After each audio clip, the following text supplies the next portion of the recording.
자, 이제 3장을 볼게요. 3장. 3장은 이제 조세조건 보전이라고 하는 건데, 원래 납세자한테 세금을 걷어가면 되는데, 그 납세자가 없어졌거나, 소멸했거나, 아니면 세금을 못 내는 경우에는 어떤, 별도로 이득을 본 자가 있지 않느냐, 뭐 2차 납세무라든가, 이렇게 추가 확장을 하는 것들이 나와 있고요. 그 다음에 세금을 또 제대로 걷어가려고 하는데, 세금 못 내는 자가, 재산 압류하고 매각하고 하는 과정에서 각종의 채권자들이 다양하게 많이 있었을 때 국세가 어떤 위치에서 세금을 걷어갈 거냐, 이게 국세 우선이라고 하는 것도 나오고 있고, 자, 그게 이제 거기 3장의 경향문서에 보시면 위에 이제 1절, 2절, 3절 나와 있는데, 담보는 빠졌는데 잘못 들어가 있죠.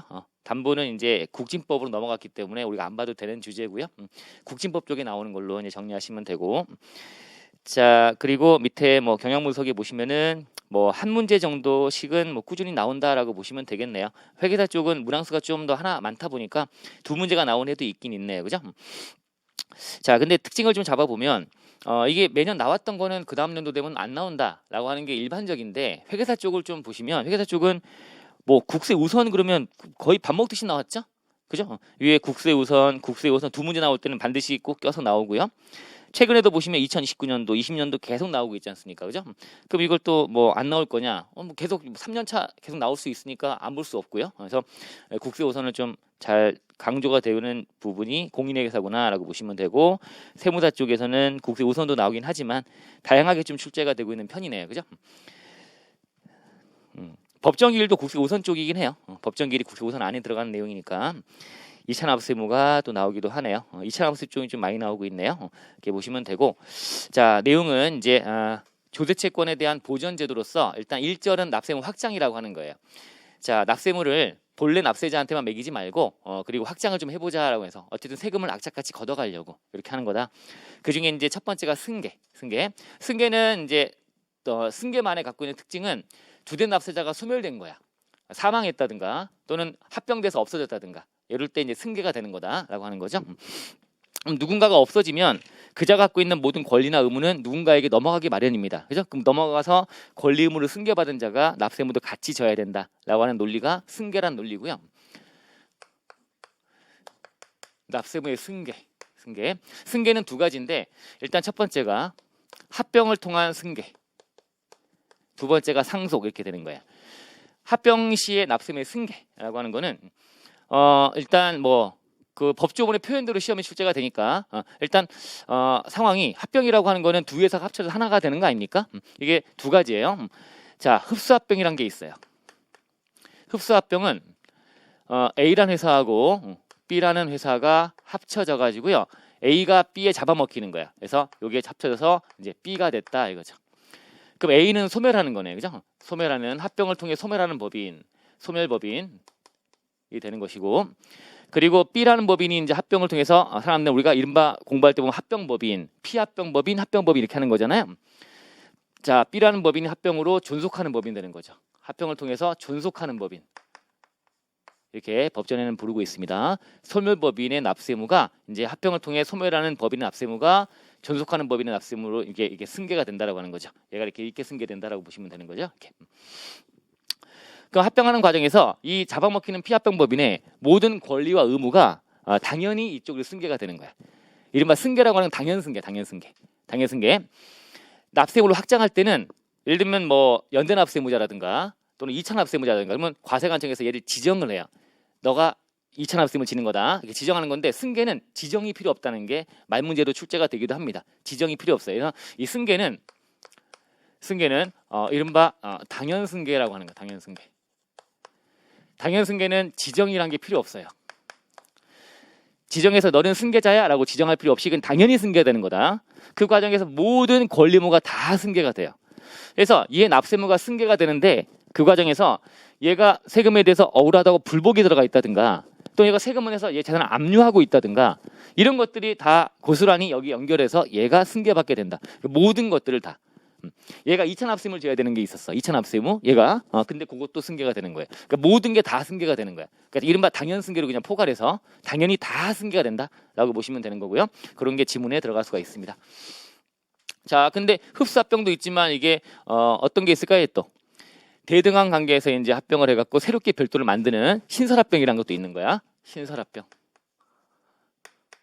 A라는 회사랑 이제 B라는 회사가 합쳐져 가지고요. 얘가 이제 C가 돼 버리는 거지. 그럼 둘 다 소멸돼 버리네. A하고 B가 다 소멸돼 버리고 C로 새로 만들어지는 거죠. 합병으로 이제 설립되는 법인. 얘가 합병으로 소멸하는 법인의 납세의무가 합병으로 설립되는 법인에게 승계된다 이렇게 표현되는 거예요. 이제. 자, 이때 이제 합병을 통해 승계가 발생하게 되는데 이제 승계는 특징이 합병에 따른 승계는 특징이 얘는 이제 한도가 없다라고 하는 게 특징이에요. 승계되는 국세에 한도가 없어. 다 승계가 되는 거야. 한도 만들지 않았어요. 왜냐하면 얘가 못 낸 세금을 얘가 합병을 통해서 얘가 존속하든 아니면 신설되든 설립되든 얘가 특히 이제 위쪽에 흡사합병 보시면 B라는 회사가 이를 잡아먹을 때 합병할 때 얘 권리물을 가지고 오는 과정에서 납세의무가 어떤 게 있다는 것도 얘가 파악을 할 거야. 그래서 얘가 떠안을 수 있는 범위니까 합병도 할 거야. 다 자기가 책임질 수 있으니까 합병할 거다라고 보는 거기 때문에 한도를 굳이 만들지 않고 다 승계가 되는 거다. 한도 없다라고 보시면 돼요. 한도 없다. 자, 그리고 자, 이런 과정에서 이제 승계국세의 범위예요. 합병으로 없어지는 법인의 납세의무 중에 납세의무는 성립, 확정, 소멸을 거치는데 이른바 성립만 되면 다 승계되는 거야. 즉 세금이 아직 금액은 안 나왔더라도 생겨나기만 했으면 다 책임져라라고 하는 거예요. 자, 승계국세의 범위는 자, 이 잡아먹히는 소멸하는 법인이 납세의무가 자, 부과되거나 납부할 이렇게 돼 있어요. 표현이. 부과되거나 납부할 이렇게 표현이. 자, 이렇게 표현되는데 이게 뒤쪽이 납부할이잖아요. 그럼 부과되거나 납부하는 표현은 부과될, 납부할 이렇게 보시면 돼요. 부과될이란 표현은 뭘 한 거야?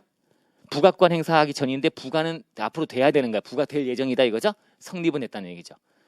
그 다음에 납부할은 뭐야? 확정은 된 상태에서 징수해서 납부가 될, 그죠? 납부할 그 얘기는 확정이 됐다는 얘기죠. 그러면 성립되거나 확정된, 그러면 두 개를 합쳐보면 성립 이후국세로 통합하면 되는 거죠. 그죠? 성립이 먼저니까 성립만 됐다면 다 책임지는 거다고 하면 확정은 이 안에 포함된다고 보시면 되는 거니까 성립국세에 다 책임진다. 성립만 됐다면 확정이 안 됐다 하더라도 또 확정됐다 하더라도 다 성립만 됐다면 다 책임지는 거다. 이러면 성립국세. 부과되거나 납부할 이렇게 표현되어 있다. 요게 승계가 된다. 부과되거나 납부할 국세가 승계가 된다라고 보시면 되는 거고요. 자, 이게 합병이에요, 합병. 자, 그 다음에 이제 상속을 통한 이제 또 승계도 있어요. 상속은 뭐 간단하죠. 흡수가 있고 신설이 있고 이게 없으니까 그냥 피상속인 돌아가신 분의 납세의무가 이게 이제 상속인에게 승계가 된다라고 보시면 되는 거죠. 비상속인 납세의무가 상속인에게 승계가 된다. 돌아가시면 이주분에 남긴 건물이나 토지나 예금이나 이런 거 모든 것과 그 다음에 또 떠야 되는 부채 같은 것도 다 모든 권리 의무가 다 승계가 되는 거야. 그래서 이때 권리와 의무가 다 이쪽으로 승계가 되는 건데 이때 의무 중에 하나가 뭐야? 납세 의무라고 하는 거야. 세금 낼 의무. 얘가 은행빚도 갚아야 되겠지만 당연히 국가에 세금 내야 될 것도 국가에다가 진 채무라고 보는 거지. 그래서 그것도 같이 다 납세 의무도 같이 승계가 된 거다. 이것도 역시 당연 승계가 되는 거다. 당연히 다 승계된다라고 보시면 되고요. 자, 그러면 이러면 간단한데 얘도 이제 또 비교해 보면 얘는 한도가 있느냐? 얘는 한도가 있어요. 상속은 한도가 있어요. 그래서 상속인이 모든 걸 다 떠하는 것이 아니고요. 다 떠하는 것이 아니고 상속을 통해 얻은 재산, 받은 재산을 한도로 해요. 자기 주머니에 고유 재산을 건드려서 세금 내진 않아요. 상속인 자기 주머니에 있는 돈을 끌어낼 필요 없어. 그래서 상속은 한도가 있다. 합병은 자발적으로 하는 거지만 상속은 자발적이지 않습니다. 그냥 아버지가 돌아가시면서 어쩔 수 없이 이제 상속이 되는 거다라고 보면 되는 거니까 얘는 한도가 존재한다. 그래서 한도는 상속으로 얻은 재산, 받은 재산, 상속을 통해서 받은 재산을 한도로 한다라고 되어 있고요. 근데 구체적으로는 상속을 통해서 아버지가 남긴 자산에서 부채를 빼고 그 다음에 또 상속세라는 세금도 내겠죠. 자, 지금 우리가 보시는 승계라고 하는 거는 아버지가 사업하다 돌아가신 거야. 그 아버지가 사업할 때 내야 되는 사업에 대한 소득세에 납세의무를 승계받는 그 얘기를 하고 있는 거고요. 상속세는 다른 거잖아요. 상속세는 남긴 재산 가지고 상속받는 거에 대한 세금이니까 자, 그 세금까지 빼고 그럼 결과적으로는 자기 주머니에 돈을 낼 필요는 없다는 얘기야.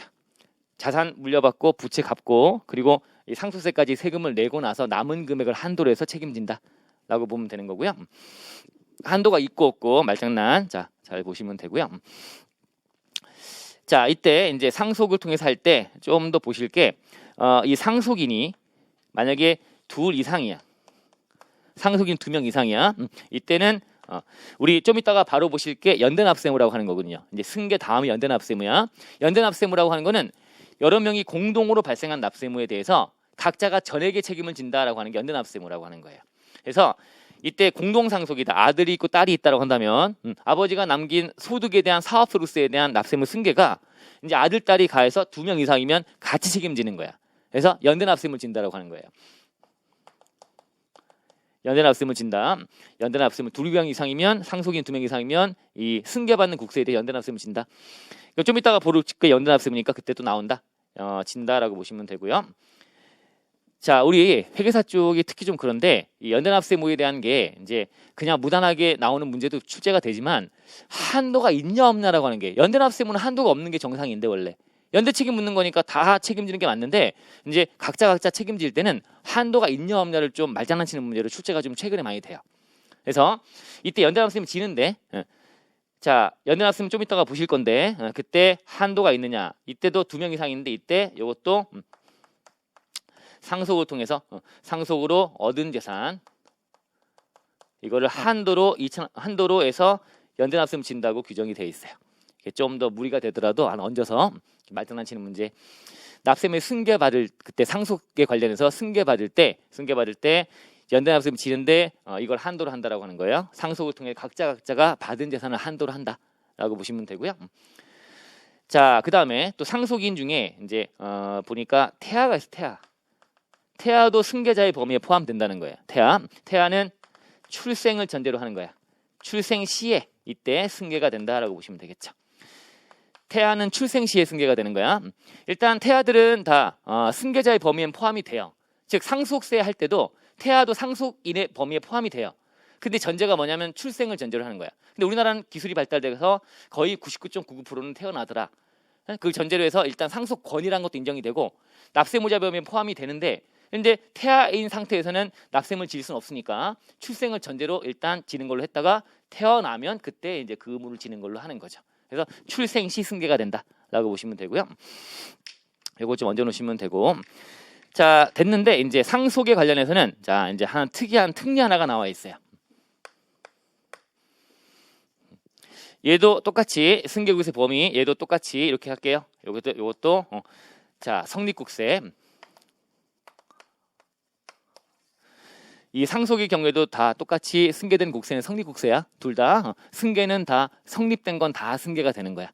이것도 공간이 없으니까 다 같이 이어서 그래서 다 부과되거나 납부할 똑같습니다. 이 국세가 이게 합병을 통해 승계되고 상속 통해 승계가 된다. 이렇게 마무리 짓고 하나 특이한 거 하나 볼 거예요. 자, 우리 보험금 수령.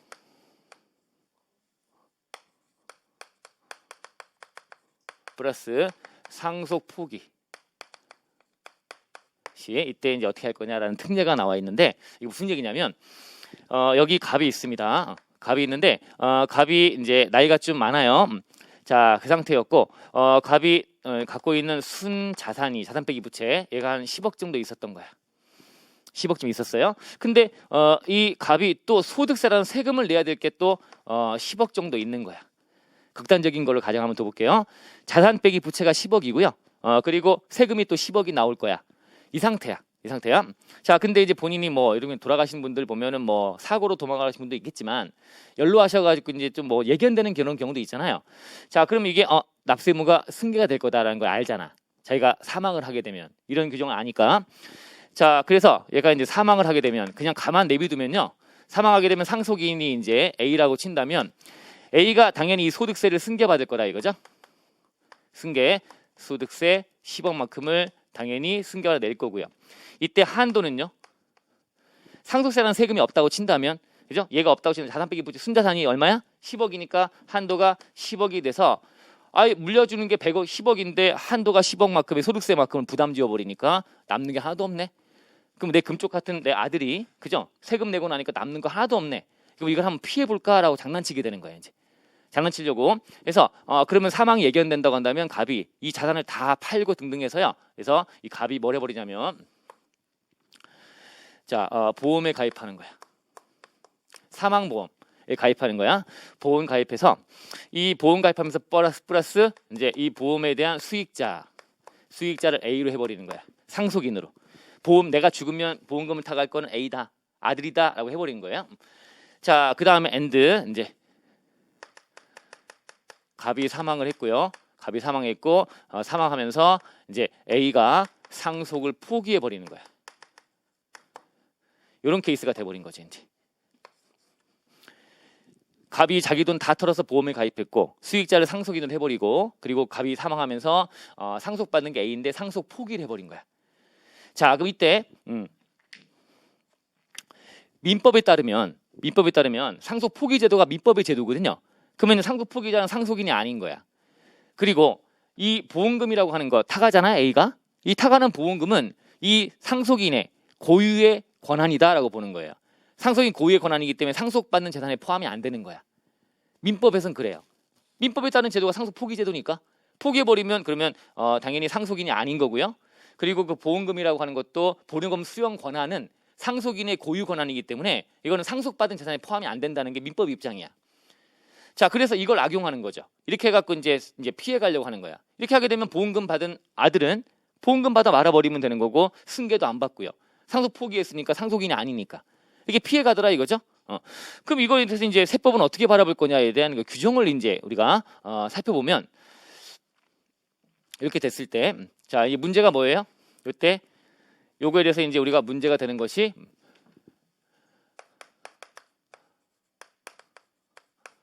상속 포기자를 얘를 상속인으로 볼 거냐라고 하는 거죠. 납세물 승계받는 상속인 얘로 볼 거냐, 승계자인 상속인으로 볼 거냐, 여기에 문제가 되는 것이고, 자, 또 보험금 받은 이거를 상속받은 재산에 여기다가 포함시킬 거냐, 여기에 이제 문제가 되는 거지 이제. 자, 이거에 대해서 이제 자 규정을 살펴보면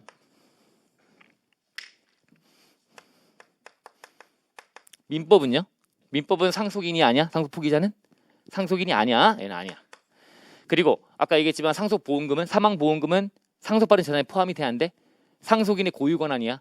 피상속인이 남긴 재산이 아니야. 피상속인 남긴 부동산 등이 아니기 때문에 이거는 상속받은 재산에 포함이 안 된다는 게 민법 입장이에요. 그러면 얘가 X가 되는 거죠. 둘 다 X가 되는 거죠. 자, 그래서 민법에 따른다면 이렇게 되는 거야. 자, 그러면 이제 다른 법을 한번 살펴보면 상증세법이 있어요. 상증세법. 그래서 이쪽 법에 따른다면 상속 포기자는 상속인을 볼 거냐, 상속세 납세물지는 상속인의 범위에 포함한다고 돼 있어요. 상증세법에 가보시면 얘는 포함이 되는 거야. 뭐 이유가 있어요. 누진율에 대한 어떤 세부담이 증가하는 것을 같이 떠안게끔 하려고 하는 의미가 있는데 거기까지는 구체적으로 볼 거는 뭐 시간도 안 되고요. 그래서 일단 상증세법은 얘를 포함하래요.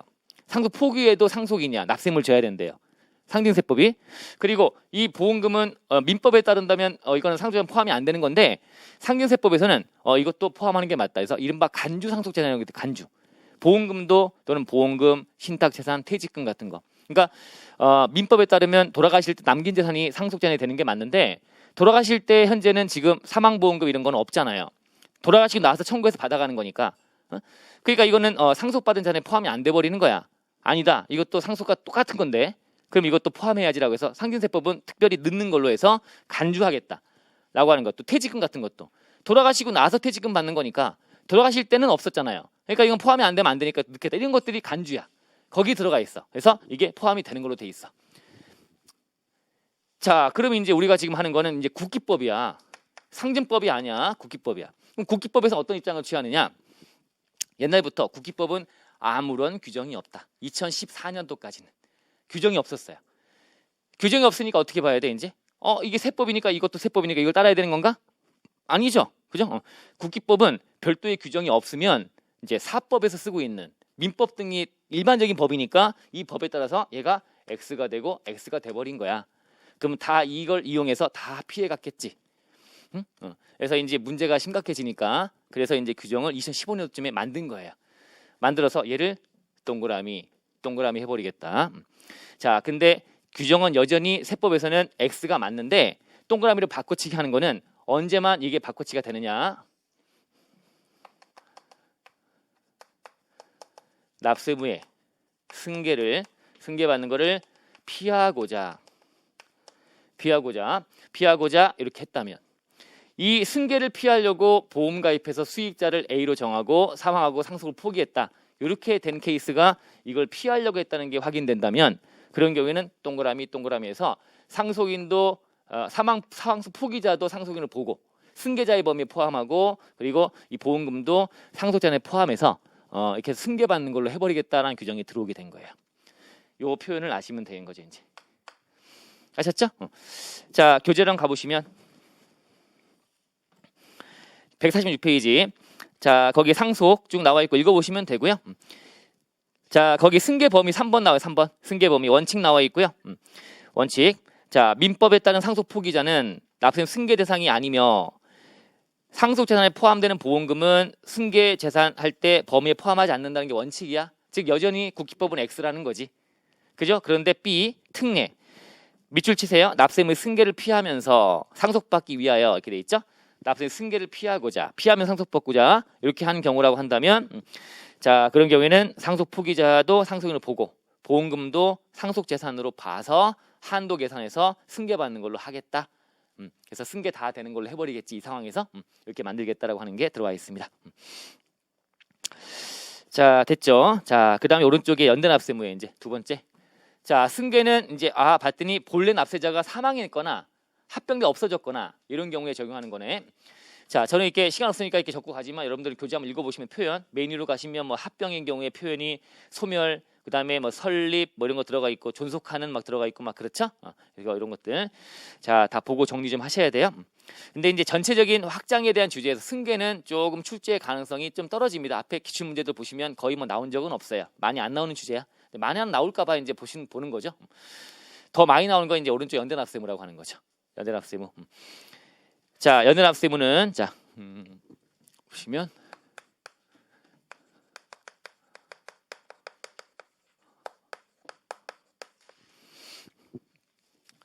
연대납세무라고 하는 거는 이른바 연대라고 하는 거는 이게 수인이 공동으로 발생한 납세무야. 공동 발생 납세무. 수인 여러 명이 공동으로 발생한 납세무에 대해서 요거에 대해서 자, 법에서 각자 전액에 이행을 하라라고 이행 청구를 하는 거예요. 각자에게 전액을 이행하라고 할 수 있어. 이게 연대납세무라고 하는 거야. 자, 여러 명이 모여가지고 공동으로 뭔가 세금이 발생해. 그죠? 그런데 그 연대에서 묻는다고 하는 거는 개념이 자기들끼리 공동으로 발생한 납세문지 뭔지 우리가 알게 뭐야, 세법이. 자기들끼리 A는 B는 C는 세 명이 모여갖고요. A가 40%만큼, B는 30%만큼, C는 30%만큼 이렇게 하면서 가져가겠다고 하고 자기들끼리 이렇게 했단 말이에요. 그거는 자기들끼리 정한 것이고 세 명이 모여서 같이 납세무가 10억만큼 발생했다면, 그죠? 근데 A는 40%니까 자기는 4억만 부담하겠대. 10억 중에. B는 3억만 부담하고 C는 3억만 부담하겠대. 그래서 A는 4억을 냈어. 근데 B하고 C가 안 내네.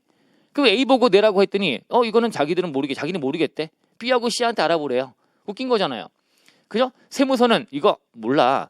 니네끼리 어쨌든 뭐 비율을 5대 3대 2로 하든 4-3-3으로 하든 뭘로 했든 간에 그건 니네끼리 정한 거니까 국가는 그냥 한꺼번에 발생한 납세무라면 전액의 이행을 청구하겠다. 그래야지만 세금을 악착같이 많이 걷어갈 수가 있겠죠?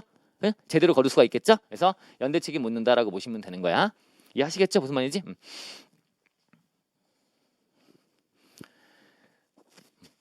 자, 우리가 뭐 배고파서 어디 분식집 가고 떡볶이 하나를 사 먹는데 자기 주머니에 4,000원 있다. 쟤는 3,000원 있다. 3,000원 있다. 자기들끼리 이제 10,000원만큼 내기로 하고 들어갔는데 한 명이 돈이 없는 거야.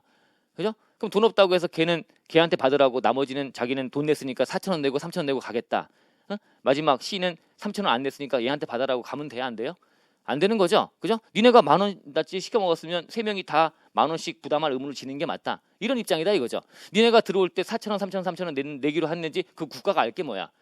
그 분식집 사장님이 알 게 뭐야, 그죠? 이런 개념으로 하는 게 연대납세무다. 그럼 각자가 전액을 이행해라라고 청구 가능하고 1인에 한 명의 그 중에 한 명의 납부로 자 납세무는 소멸되는 겁니다. 그러니까 한 명이 다 냈어요. 그럼 자기들끼리는 정한 비율이 있는데 433인데 한 명이 다 내게 된 거야. A가 100% 다 내버린 거야. 그러면 B하고 C가 내기로 했던 30%만큼은 지네끼리 이제 싸워갖고 받아가면 되는 거죠. 이게 이른바 구상권이라고 하는 거야. 구상권. 그래서 1인 납부로 소멸하면서 이제 플러스 뭐가 붙냐면 민법상의 이제 구상권이라고 하는 게 여기 결부가 되겠죠. 이런 게 연대납세물의 어떤 구조다라고 보시면 되고요. 자, 그러면 이제 어떤 내용을 공부해야 되느냐? 연대납세물은 일단 국세기본법에 나와 있는 규정이 어떤 게 있지와 국기법에 그다음에 개별세법에 연대납세물 규정이 어떤 게 있지라고 하는 거를 이제 훑어보시면 되는 거야. 그죠? 자, 그래서 이제 오른쪽 페이지 가 보시면 자, 국기법의 규정은 세 가지인데 국기법에는 뭐라고 하고 있냐면 첫 번째 1번이 공유물. 밑줄 치세요. 공유물 공동사업에 관해서 공유물, 공동소유물 또는 공동사업이라고 한다면 니네가 같이 발생한 거니까 이거에 대한 납세무에 대해서는 공유자, 공동소유자, 그다음에 공동사업자들이 같이 연대납세무를 져야 된다라고 규정하고 있어요. 이게 국기법 첫 번째. 공유물 공동사업에 관련된 국세 등에 대해서는 공유자와 공동사업자가 이렇게 딱 기억하시면 되고요. 자, 그다음에 두 번째 거는 이제 분할이야. 분할. 자, 아까는 합병을 봤어요. 합병은 납세무를 지는 본래 납세가 소멸된 케이스야. 합병과 분할 헷갈리면 안 되고요. 합병은 소멸돼 버렸죠. A가 없어지고 B한테 넘어간 거 아닙니까? 이렇게. 근데 분할이라고 하는 거는 회사가 쪼개지는 거야. 쪼개지는 거야. 자, 근데 쪼개지기 전에는 같이 하나였기 때문에 납세무가 같이 발생한 거 아니냐. 그리고 나서 납세무가 이제 생긴 다음에 그 다음에 쪼개졌다고 한다면 생길 때는 같이 발생한 거니까 이렇게 공동으로 발생한 거다 이거죠. 그러니까 연대책임 묻는다라고 하는 거야. 이게 분할법인 성립국세라고 하는 거예요. 분할법인 성립국세. 이제 국기법에 나와 있는 뭐 그릴 거 몇 가지만 그릴게요. 분할법인의 성립국세. 이렇게 제목으로 기억하세요. 성립. 자, 우리가 보는 그다음에 승계나 연대나 2차 납세무나 다 승계된 거 또는 2차 납세무 지는 거는 어떤 국세지라고 하는 것도 중요해. 성립만 되면 책임지는 거냐, 확정까지 돼야 되는 거냐 이런 것들이 막 나옵니다. 대다수는 다 성립이야, 성립. 그래서 분할되는 법인이 성립한 국세는 누가 연대납세무 질 거냐. 자, 여기 이제 갑이라는 법인이 있습니다. 갑법인은 A라는 사업부가 있고요, B라는 사업부가 있어. 이렇게 해서 갑법인이 있었던 거야. 근데 얘가 이제 쪼개지는 거네요. B라는 사업부가 쪼개져 나가는 거야. 분할되는 거지, 회사가. 분할되면서 B가 나가가지고요, B라는 법인을 만들어 버린 거야. B법인. 이런 경우도 있고, 또 B가 쪼개져 나가면서 여기 C라는 법인에다가 이제 더해져서 합병되는 경우도 있을 거야. 이게 분할합병이라고 하는 거예요. 이 과정에서 이 갑법인은 분할되니까 이제 이걸 분할법인이라고 하고요. 그럼 이 분할되는 쪼개지는 법인이 사업부가 두 개였는데 이 사업부 두 개에서 같이 발생한 납세무야. 이게 성립이 됐거든. 생겨났거든. 그 생겨난 납세무에 대해서 얘가 쪼개져서 B라는 법인으로 분할돼서 쪼개져 나갔다 하더라도 얘가 여기 있을 당시에 생긴 납세무에 대해서는 같이 책임지는 게 맞겠지. 그러니까 분할법인과 얘가 분할 신설법인이야.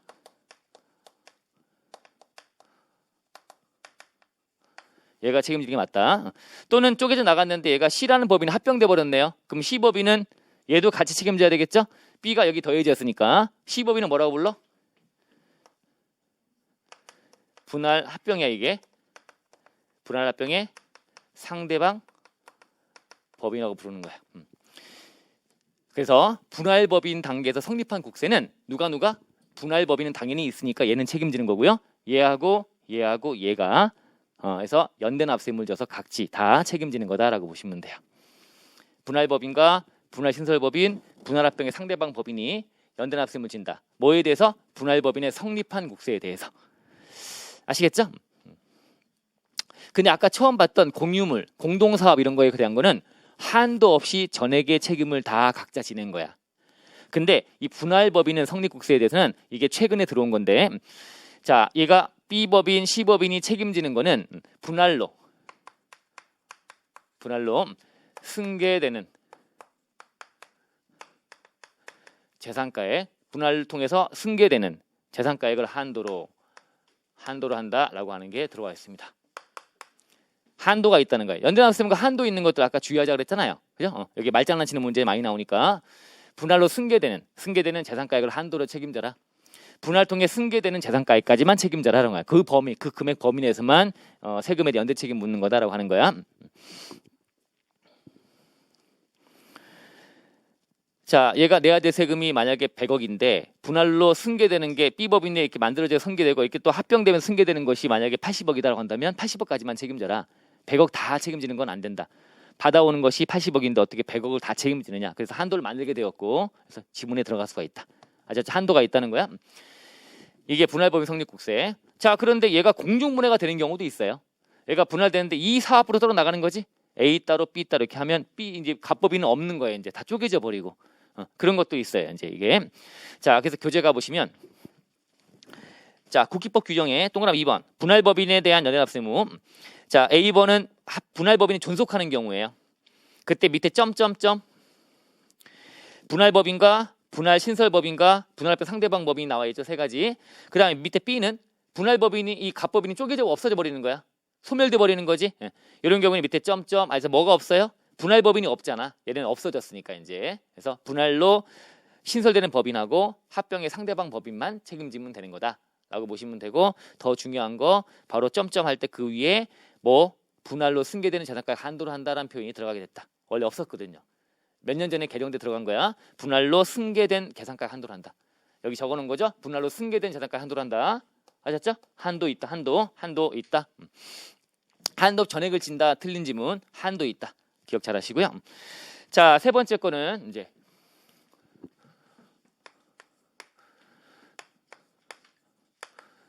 기존 법인 성립국세라고 하는 거야.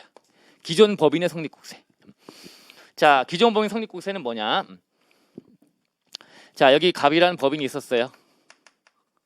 갑법이 똑같이 사업부야. A 사업부, B 사업부. 자, 이건 근데 분할이라고 부르진 않고요. 얘가 이제 채무자 회생 및 파산에 관한 법률이라는 게 있어. 그래서 얘가 자, 각종의 빚을 많이 지고 있어. 그래서 여기 이제 회사에 보면 주주도 있고 또 이제 채권자도 있고 막 그런데 자, 이 사업부는 사업부는 되게 안 좋은 사업부야. B라는 사업부는 되게 좋은 사업부야. 근데 이 안 좋은 게 워낙 커서 전체가 허덕허덕하다가 얘가 거의 문 닫게 생긴 거야. 자, 이런 상황에서 채무자 회생 및 파산이라는 법률에서 채권자들이 채무자를 회생시킬 거냐 아니면 이거를 없애버릴 거냐, 그죠? 자, 죽여버릴 거냐 살릴 거냐 이런 법이야. 그 법에 따라서 자, B라는 건 이건 플러스 좋은 거니까 얘 때문에 얘가 같이 망가지지 말고 얘만 따로 떼갖고 나가서 얘다 신회사를 만들자 이거. 신회사를 설립하는 거야. 그러니까 분할과 비스무리하긴 하지. 그래서 어쨌든 신회사를 만든다라고 하는 거야. 그럼 신회사를 만들고요. 떨어져 나가서 만든 다음에 얘 이제 주식을 발행할 거 아닙니까? 그 주식을 얘들은 이제 나가버리니까 안 좋은 것만 딱 남아있는 건데 그 회사 주주하면 뭘 거야? 문제가 되니까 여기 신회사의 주식을 얘한테 주는 거야. 주주나 채권자에게. 그래서 주식을 주식을 주는 거야 이제. 그래서 갈아타는 거나 마찬가지. 안 좋은 거 이제 나중에 서서히 없애고 옮겨갖고 좋은 것만 가지고 한번 잘 살아보자라고 하는 게 여기. 자, 이 과정에서 얘가 성립한 국세가 있는 거지. 얘가 이제 기존 법인이라고 하는 기존 법인. 얘한테 성립한 국세는 기존 법인과 신회사가 둘 간에 연대납세금을 진다라고 보시면 되겠죠. 이게 생겨날 때 같이 생겨난 거니까 나가서 신회사 만들었다 하더라도 예전에 같이 만들어진 세금은 같이 책임지는 거야 라고 하는 거다. 요게 국기법에 나와 있는 세 가지. 공유물 등등과 분할법인 성립국세, 기존 법인 성립국세. 자, 이게 국기법 규정입니다. 그런데 이제 세법 규정으로 밑으로 가보시면 하단에 자, 지금 요거는 만약에 한도란 말 나오면 돼 안 돼? 얘 한도 없어. 한도 없어. 얘만 생긴 거야. 얘 한도 없어요. 얘 한도가 없어. 한도 없이 다 책임지는 거다. 연대납세금을 지는 거다라고 하는 거고요. 한도란 표현이 없잖아요. 그죠? 그냥 성립한 납세무에 대해 책임지는 거라고 돼 있지. 표현도 아까 성립국세에 대한 표현이 이렇게 분할되거나 납부할 이렇게 돼 있잖아요. 여기는 지금 읽다 보면 또 성립국세인데 또 뭐라고 돼 있냐면 거기 동그라미 3번에 또 2번도 마찬가지고 자, 거기 보시면은 이제 부과되거나 성립한이라는 것도 돼 있고 3번에 셋째 줄 기존 법인에 대해서 부과되거나 아니면 납세금 성립한 그럼 뒤쪽에 나오는 게 성립한이니까 부과된, 성립한 이렇게 보면 되겠죠. 그러면 부과되는 뭐야? 확정이 된 거지 이제. 확정국세. 그 다음에 성립한은 뭐야? 성립국세죠. 그럼 또 둘도 합치면 뭐야? 성립국세겠죠. 어차피 똑같은 건데 표현이 막 다양하게 나오는 거야. 자, 이렇게 돼 있습니다. 자, 그리고 이제 밑으로 가면 세법 규정. 자, 거기 동그라미 1번이 공동상속 시 피상속인의 국세 등에 대한 연대납세. 이건 이미 한 거네. 공동상속 시 상속인이 2명 이상이야. 피상속인의 납세무가 승계되는 국세에 대해서는 연대납세를 진다. 한도 있다 없다? 있다. 상속에 대해서는 상속 얻은 재산가액을 한도로 한다라고 되어 있습니다. 여기는 없죠. 교재에는 이제 메모하시면 됩니다. 한도가 있다는 거야. 그 다음에 동그라미 2번은 증여세죠. 증여세. 증여세에 대해서 증여자와 수증자가 연대납세 준다. 자, 갑이 을에게 증여를 했어. 그럼 누가 세금 내야 돼? 갑이 증여했어요. 그리고 을은 증여받은 자야. 증여자, 수증자. 누가 세금 내는 거지? 수증자가 내는 거지. 그 얘가 세금 못 낸대요. 얘가 안 내고 있네요. 그러면 증여자가 연대납세금을 지는 거야. 그죠? 근데 증여세 쪽에서 다 지는 게 아니야. 안 지는 것도 있고 지는 것도 있고 그래. 그게 짜증나지만 우리 시험에 국기법에 또 나온다. 특히 회계사 시험 준비하시면 대비를 하셔야 되는 거예요. 회계사는 상여세법이 시험 범위에 들어가기 때문에 그냥 막 내는 것 같아. 다행히 세무사 쪽은 안 나오는데 그렇게 거의 안 나오는데 상증세가 시험 범위가 아니기 때문에 그래서 요거는 교재 우리 교재 안에 있으니까 312페이지 자 312페이지로 메모해 놓으시고요. 312페이지 가보시면 거기 증여세 쪽에 납세무에 대한 연회납세 지는 것과 안 지는 거에 대한 정리가 돼 있어요. 312페이지 하단 가보시면 자 거기에 자 수증자인 증여받은 자가 납세금을 져야 되는데 걔가 세금 못 내는 상황이 되면 증여자가 같이 책임져라라고 하는 게 거기 동그라미 9번에 거기 A 수증자 증여받은 자의 주소나 거소가 분명하지 않은 경우로서 채권합법 곤란한 경우 그죠? 그 다음에 B번은 수증자가 세금 낼 능력이 안 된대요. 안 되는데 열심히 노력해서 받으려고 체납에 대한 징수 절차로 들어갔더니 채권 확보가 곤란하대요. 이런 경우. 세 번째는 그냥 수증자가 비고자래. 걷기 어렵겠죠? 수증자가 비고자래. 그런 경우. 이런 경우 A, B, C 이 세 가지는 연대납세면 진다 안 진다? 진다. 지는 케이스 A, B, C. 근데 밑에 꽃표시. 다음의 경우를 제외 동그라미. 제외하고는 진다는 거야. 그러면 안 지는 건데 제외하는 안 지는 게 무지막지하게 많아요. 그죠? 그래서 지는 경우가 반대로 꼽는 게 더 나아. 그죠? 그래서 안 지는 게 거의 대다수가 안 지는 것들이 되게 많습니다. 이 안 지는 거에 여기는 좀 빠져 있는데 뭐가 있죠? 아까 잠깐 얘기했던 명의신탁 징여의제를 안 진다고 이제 그거 기억하잖아요. 그게 시험에 출제가 됐으니까 아까 얘기했던 명의신탁 징여의제는 안 진다라고 보시면 됩니다. 여기에 들어가는 거야. 제외하고는 들어가는 거 사실은. 자, 그래서 진다 안 진다에 대해 지는 거 몇 가지를 뭐 이렇게 굳이 뭐 여러분 하면 부담되니까 그냥 안 지는 것들이 되게 많다고 보시면 되고 나온 다음에 위에 A, B, C 갖고 내는 게 더 낫죠. 그죠? 그렇게 내는 게 기대가 되는 거고 그리고 세부적인 내용 갖고 내는 거는 너무 심해요. 근데 그렇게 출제가 되기도 한단 말이지. 그럼 그 안에서 보시면 뭐 시험에 나왔던 거는 뭐 부동산 무상사용이익에 대한 징여 점점점점점 거기 그게 나왔던 것 같은데 이런 것들 우리가 어떻게 또 우리가 기억하냐는 거예요. 그래서 대다수가 안 지는 것들이 많다고 기억하시는 거야. 근데 지는 경우는 위에 A, B, C다 라고 보시면 돼요. 증여받은 수증자가 주소가 확인이 안 되고 또는 뭐 자력이 없다 이런 경우 등등이 들어가 있다. 비고자라든가 이렇게 들어가 있다라고 보시면 돼요. 그런 것들 좀 위주로 회계사 쪽이라면 정리하시고요. 세무사 쪽은 그냥 무시해도 될 것 같아요. 다시 앞으로 가서 자 147페이지 자 세법에 또 규정이 뭐가 있느냐 이제 더 중요한 게 나옵니다. 이건 다 더 중요한 것이 자 이제 거기 세법 규정의 3번이고 그 밑에 특례라고 나와 있는 거 맨 밑에 세법의 특례 규정 이게 우리가 이미 공부하신 이 소득세 공부할 때 공동사업에 대해서 연대는 저희 앉아요? 공동사업에 대한 소득세 공동사업자들 저 앉아? 안 진다고 우리가 강조가 많이 되는 거죠? 부가가세는 저 앉아 부가가세는 진다 그랬잖아. 공동사업이야. 자 얘가 공동으로 사업하는 거야. 그래서 여기 A가 있고 이제 뭐 B가 있고 C가 있고 공동으로 모여서 사업을 해요.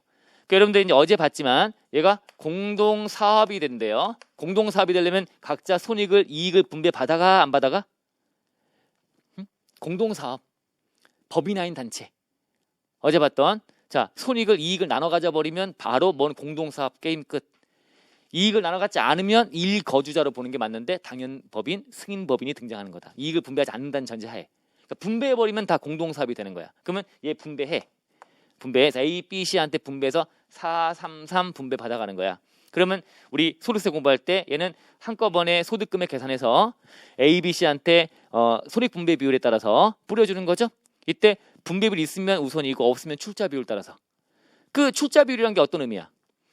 결국은 공동사업은 분배한다는 얘기인데 분배하는 비율이 있으면 당연히 분배가 되는 거고 비율이 없더라도 분배할 의지를 갖고 분배를 한다면 출자 비율대로 할 거 아니냐. 그래서 1번, 2번 순서대로 분배해서 A, B한테 뿌리면 A, B, C한테 이걸 뿌려주면 여기서 번 소득을 뿌려주면 뿌려받은 애가 여기다가 플러스 알파 더해갖고 각자 신고 납부하는 거다라고 했던 거잖아요.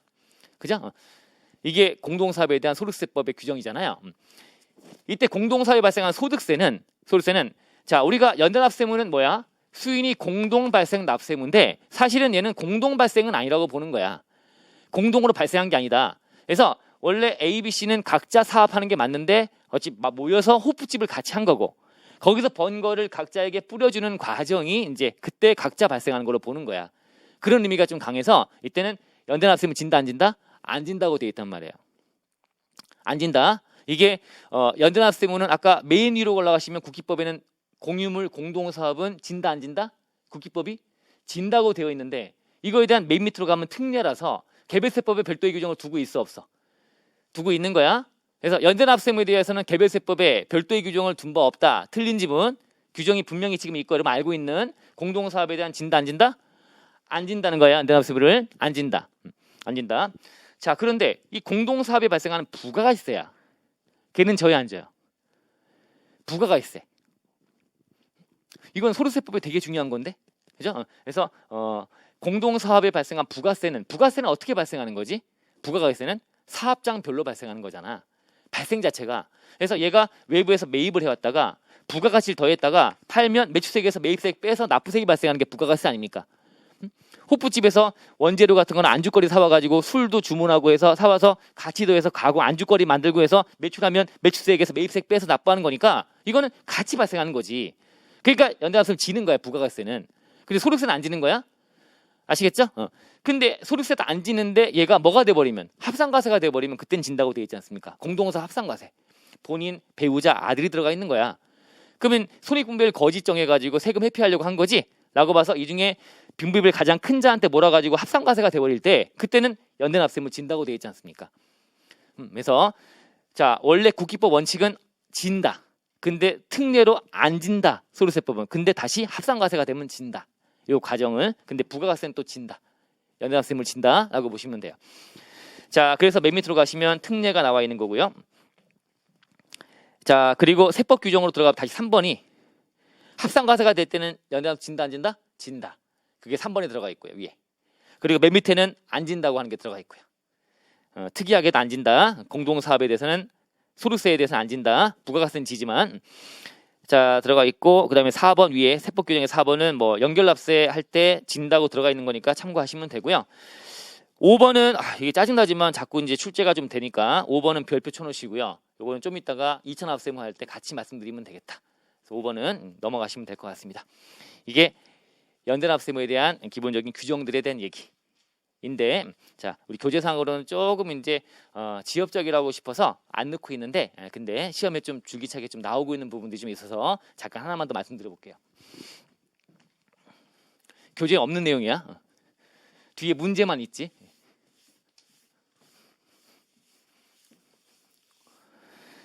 연대납세무는 지금 개념이 여러 명이 공동으로 발생한 납세무에 대해서 한 명이 이행하면 다 끝나는 거고 각자 전액 이행을 청구할 수 있다 이런 거잖아요.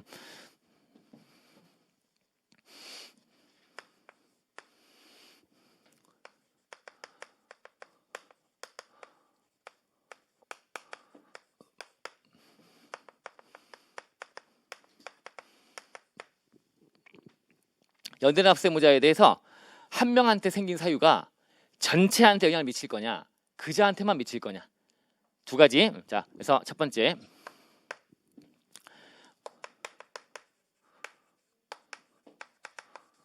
상대적 효력이라는 게 있어요. 상대적 효력. 자 이거는 뭐냐면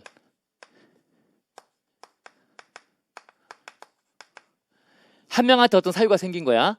그 상대적이라고 하는 건 뭐야? 1인 사유가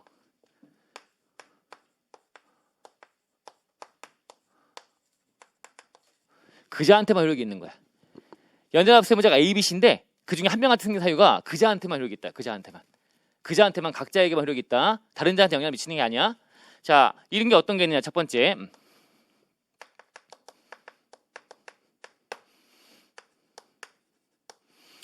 우리 어제 봤던 거, 납부고지나 독촉에 대한 서류의 송달이죠.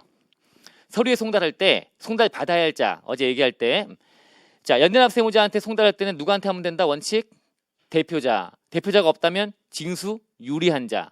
근데 납부고지와 독촉은 각자에게 다 송달해라. 한 명 한 명은 다 해야 된다. 한 명한테만 하면 안 된다.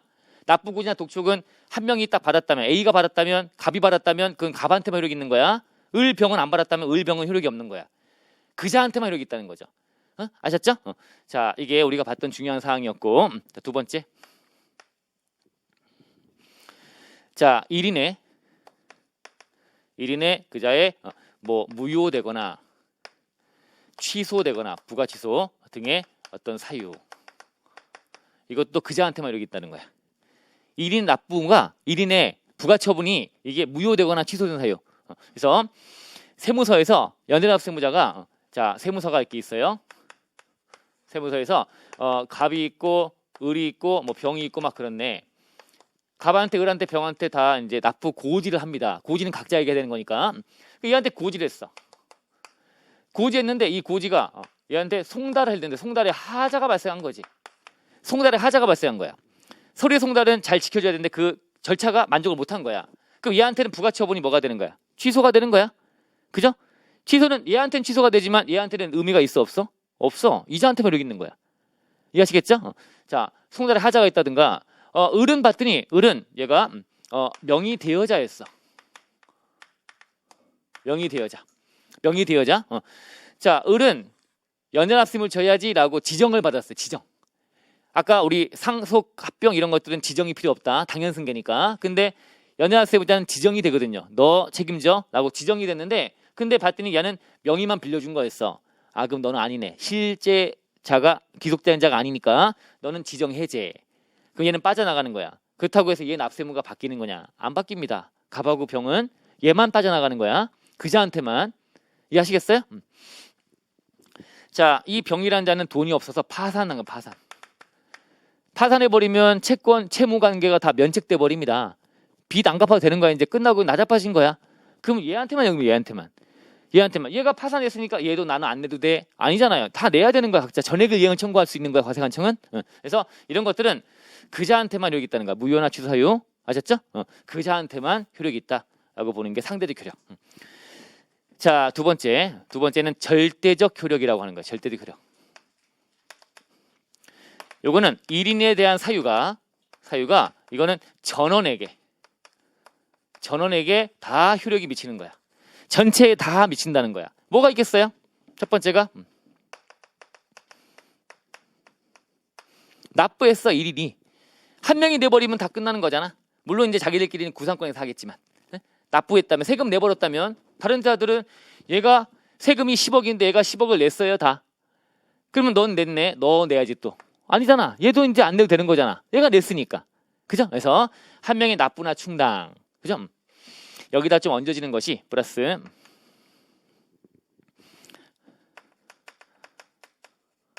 납부 의무 자체의 소멸 사유야. 요거 비교를 잘 하셔야 돼요. 얘는 한 명하게 생긴 무효나 취소 사유야. 그게 아니라 얘는 납부 의무 자체가 소멸돼 버린 거야. 이른바 뭐 소멸시 완성이라든가 시효가 완성된 거야. 그럼 납부 의무 자체가 없어진 거잖아. 아까 이 무효나 이런 것들은 한 명한테 보낸 서류가 송달이 잘못된 거다. 이런 것들이 아니라 그 부가처분의 절차가 잘못된 거나 이런 것들이 아니라 얘는 전체 소멸시 완성으로서 납부 의무 자체가 소멸돼 버린 거야. 그 없어진 소멸시 완성됐으면 다른 자한테도 이 부분은 면책이 되는 거지. 이제 같이 다 책임 안 지는 거죠. 이제 납부 의무에 대한 거냐 아니면 어떤 절차적인 거나 이런 것들에 대한 하자 때문에 무효가 취소가 되느냐. 차이점. 이게 또 구분해서 시험에 출제가 돼서 그래서 이거 잘 보시면 되고요. 두 번째는 뭐가 있을까요? 고지나 독촉 외 서류의 송달. 누구한테만 보내면 된다고요? 대표자한테만. 그러면 다 효력이 있는 거야. 납부 고지나 독촉만은 각자에게 송달하라 돼 있으니까 두 개 비교하시면 되는 거죠. 이게 절대적 효력. 전원에게 다 효력이 미친다. 하셨죠? 자, 그러면 자 여기에 출제가 된 거 교재 뒤로 한번 가볼게요. 기출 문제 한번 볼게요. 자, 문제는 174페이지 가보시면 114페이지. 자, 거기에 이제 밑에 2번 문제. 자, 다른 것들은 나중에 한번 보시고요. 시간 없으니까 맨 밑에 5번 지문 볼게요. 5번 지문. 자, 연대납세무에 대한 설명이 또 옳지 않은 거 찾는 건데 5번이 어느 연대납세무자에 대해서 소멸시효가 완성한 때에는 그 부담 부분에 한하여 다른 연대납세자도 면한다. 맞아요? 했어요? 맞는 지문인가? 어느 연대납세무자에 대해서 납세는 소멸시키는 소멸시효 완성이 되어버렸다면 그 부분은 납부의무가 없어진 거기 때문에 다 영향을 받는다 안 받는다? 받는다. 그죠? 그죠? 아까 여기 밑에 저거는 절대적 효력이 되는 거죠? 자, 이게 5번이 맞는 지문이야. 오른쪽 페이지에 4번 문제 5번 지문 볼게요. 연대납세무자 1인에 대한 부가처분의 무효나 취소의 사유는 다른 자에게 효력이 미친다? X. 틀린 지문. 답은 5번이야. 이거 옳지 않은 거 찾는 거. 이렇게 출제가 좀 되고 있다. 아셨죠? 그래서 이 두 가지 지문을 좀 비교하시고 질문을 많이 하니까 겸사겸사 말씀을 좀 드려본 거고요. 자, 됐고.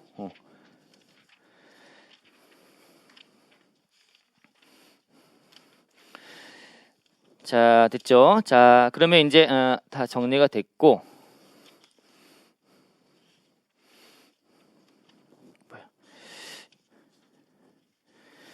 자, 이제 2차 납세무가 나오는데 2차 납세무. 자, 2차 납세무는 자, 교재 148페이지 가시면 2차 납세무가 나와요. 자, 밑에 이제 박스로 정리가 되어 있고요. 2차 납세무는 이제 이때부터 뭐가 나오냐면 2차 납세무, 뭐 물적 납세무 이런 것들이 다 보충당 납세무야. 보충 납세무. 뭔가 보충하는 거예요. 보충하는 거야. 그래서 일단 법적 성격을 잘 보셔야 되고, 그리고 밑에 이제 나와 있는 박스 가지고 누구 납세무가 누가 2차적인 납세무 지는 거고 한돈 있느냐 아니면 요건이 어떻게 추가로 들어가느냐 이런 것들 가지고 정리를 쫙 하시면 되는 거야. 자, 그래서 자, 먼저 2차 납세무에 대한 법적 성격을 잠깐 얘기해 볼게요. 잠깐.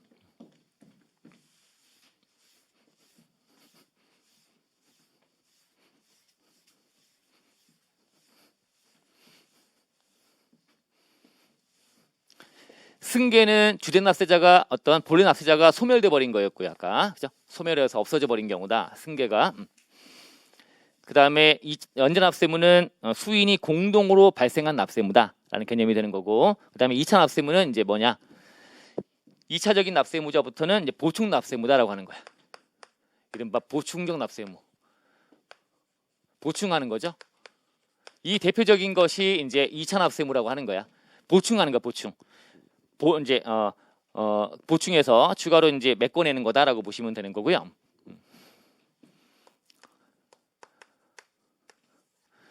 세무서가 여기 주된 납세자가 있어요. 자, 주된 납세자한테 이제 세금 내라라고 이제 이렇게 해요. 자, 100억이다. 예를 들어서 100억에 이행을 청구했어. 부과한 거지. 근데 주된 납세자가 이제 이거에 대한 이행을 한 뭐 70억 정도만 이행한 거야. 70억에 이행을 한 거예요. 자, 그럼 35억만큼 이행을 못했잖아요. 원래 세금이라고 하는 것이 100억이라는 금액 딱 보면 되게 많은 금액처럼 보이지만 우리가 세율이라고 한 것도 있고요. 세금이라는 게 다 걷어갑니까? 그 중에 일부를 걷어가는 거잖아. 일부를 걷어가는데 그걸 왜 못 내? 당연한 거 아닙니까? 그죠? 세금 많다고 막 불평불만이 많아요. 우리 거래처나 이렇게 보면은 그런 분들 많죠?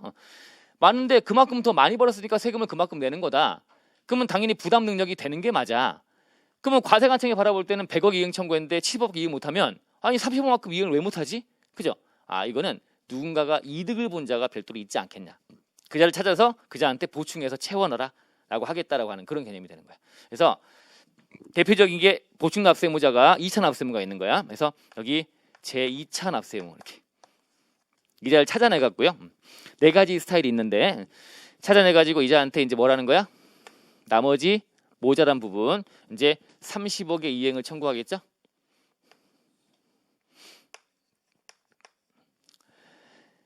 자, 그 2차 납세무는 이 주된 납세자인 얘가 70억 이행 못하니까 나머지를 청구하는 거네요. 그래서 얘가 보충해서 끼워 넣는 개념이 된다. 이게 이른바 보충성이라고 하는 게 주된 어떤 법적 성격이 되는 거야. 보충성. 주된 납세자가 다 낼 수 있으면 절대 얘한테 손해미면 안 되는 거야.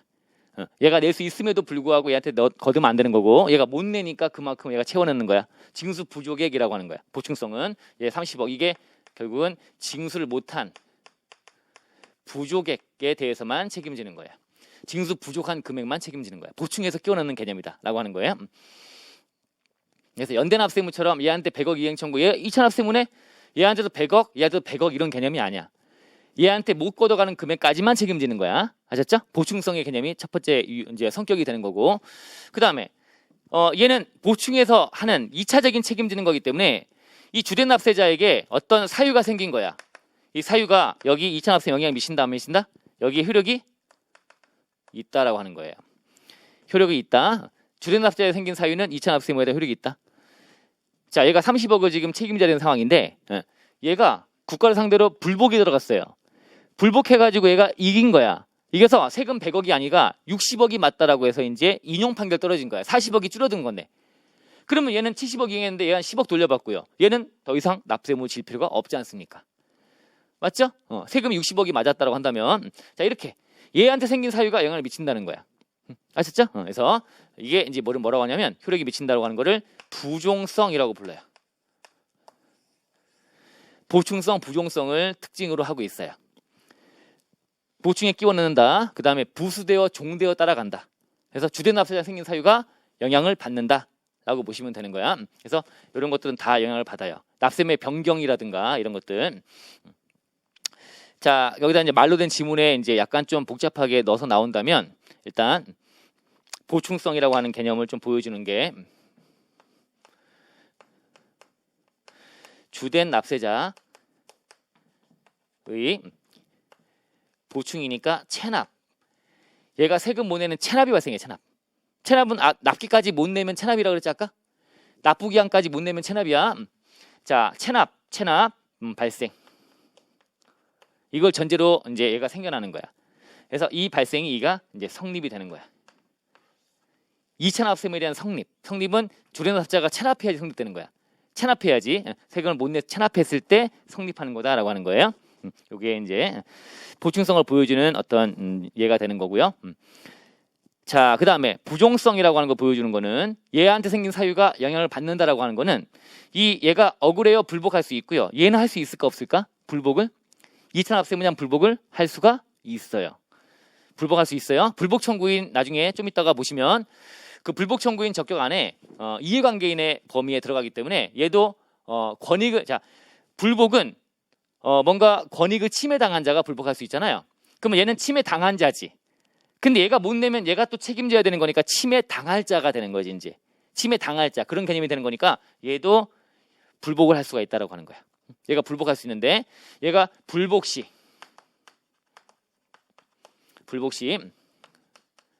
주된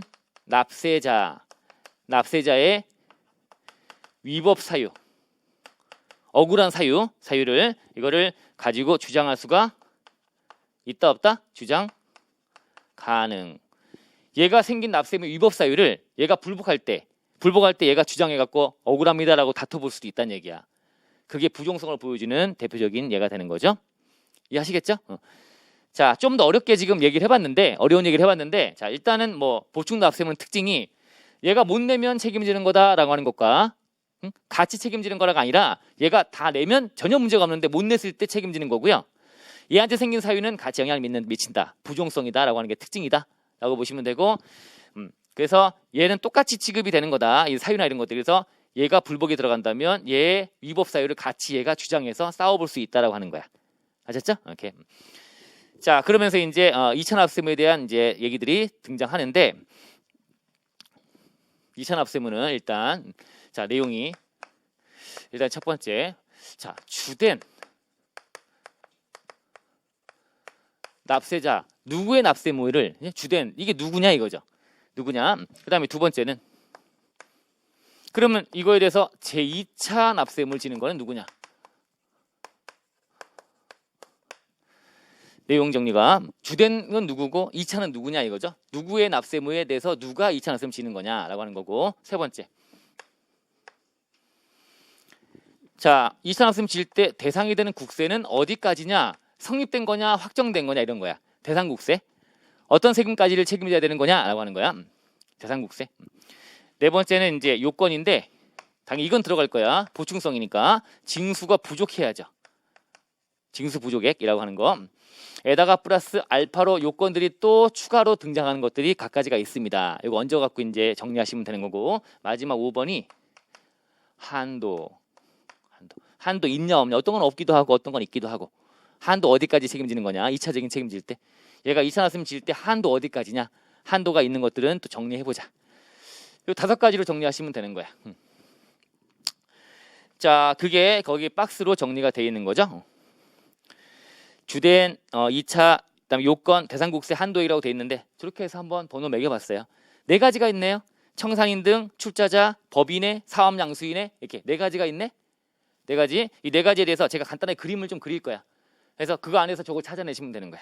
아시겠죠? 이게 올해 또 개정이 됐기 때문에 이슈가 좀 있어서 그래서 출제 가능성이 되게 높습니다.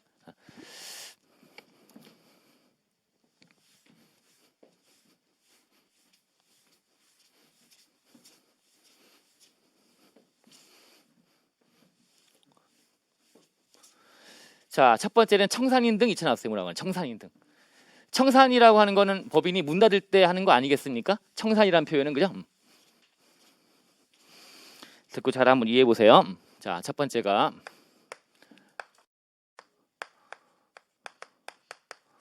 청산인 등에 대한 2차 납세무. 청산인 등. 자, 등이니까 또 누가 있다는 얘기지. 자, 어떤 얘기냐면, 자, 얘가 그림을 그려보면, 자, 얘가 어떤 이제 법인이 있어요. 법인이 있어요. 법인이 있는데 이 법인이 이제 문 닫겠대. 문 닫겠대. 해서 이때 법인이 해산 등기했어요. 해산 등기한 다음에 뭘 하는 거지 이제? 청산 절차로 들어가는 거지. 그죠? 법인이 문 닫으면 해산 등기하고 청산 절차로 들어가는 거야. 자, 그러면 청산 절차 들어가면 이제 이때 들어가서 뭘 해요? 이때 하는 업무 처리는 누가 해? 청산인, 이사지, 이사. 이사가 이제 해산법인은 청산인으로 바뀌는 거지. 대표이사는 대표 청산인. 이렇게 바뀌는 겁니다. 그래서 청산인이 나와가서 이제 청산 업무를 진행하는 거야. 그 과정에서 절차가 어떻게 진행된다고요? 절차가 자, 자산은 팔고 이제 빚 갚고 찌꺼기 가져가려고 하는 절차가 진행되겠죠? 그래서 이제 문 닫은 거니까. 그래서 청산 절차에 자산은 이게 처분하고요. 또는 채권 같은 것들은 추심하고요. 자산 처분하고 추심하고. 자, 여기에 이제 처분 추심이 한 1000만큼 했어. 그 다음에 이제 또 마이너스 부채도 이제 갚아야 되겠죠. 상환 등을 해서 이제 여기서 한 600만큼 이게 이렇게 쫙 마이너스가 됐습니다. 자산 팔고 빚 갚고 남은 찌꺼기. 자, 여기서 남은 찌꺼기가 이게 뭐야? 이게 400이 이게 잔여 재산가액이죠. 그래서 회사가 문 닫을 때 절차가 다 종료되는 시점이 이때 언제라고요? 잔여 재산가액 확정일. 그래서 이때 여기 나온 거지 이제. 확정일 돼서 가액이 얼마다 나와서 400이 나온 거야. 400이 나온 거야. 그럼 400을 가지고 와서 확정돼서 이 400을 이제 누구에게? 400을 이제 주주한테 주인한테 뿌리겠죠? 그래서 이 400이라는 금액을 그러면 여기 갑이란 주주가 있고요. 그다음에 을이란 주주가 있는 거야. 그래서 각자 50% 지분 갖고 있는 거야. 그래서 200씩 뿌린 거야. 분배한 거지. 재산 분배한 거야. 누가? 얘가 뿌려준 거고 얘가 뿌려받은 거지 이제 주주가. 자, 근데 문제는 뭐냐? 이 법인이 부담해야 될 국세가 있었어요. 세금이 있었어, 세금. 자, 세금이 100만큼 있었던 거야. 이 100만큼 세금을 얘가 안 내고 뿌려줘 버린 거야.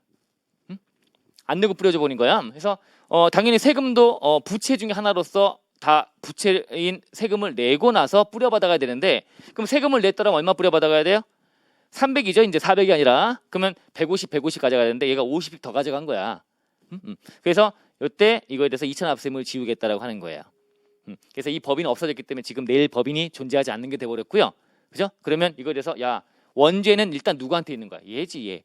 네가 업무 잘못한 거 아니냐? 너 이거 낸 다음에 뿌려줬어야지. 그죠? 근데 실제 받아간 거는 주주가 더 받아간 거니까 얘가 다시 개원하면 되겠지만, 근데 이게 저는 적을 때 주주를 2명만 적었지만 실제는 주주가 무지하게 많겠죠? 그러면 그자들한테 각자한테 야, 니네가 많이 받아간 거 다 토해내라고 하는 것보다는 업무 처리에 좀 편한 거는 얘한테 척대배라고 하는 게 맞아. 그래서 청산인 보고 이천압세무 지래.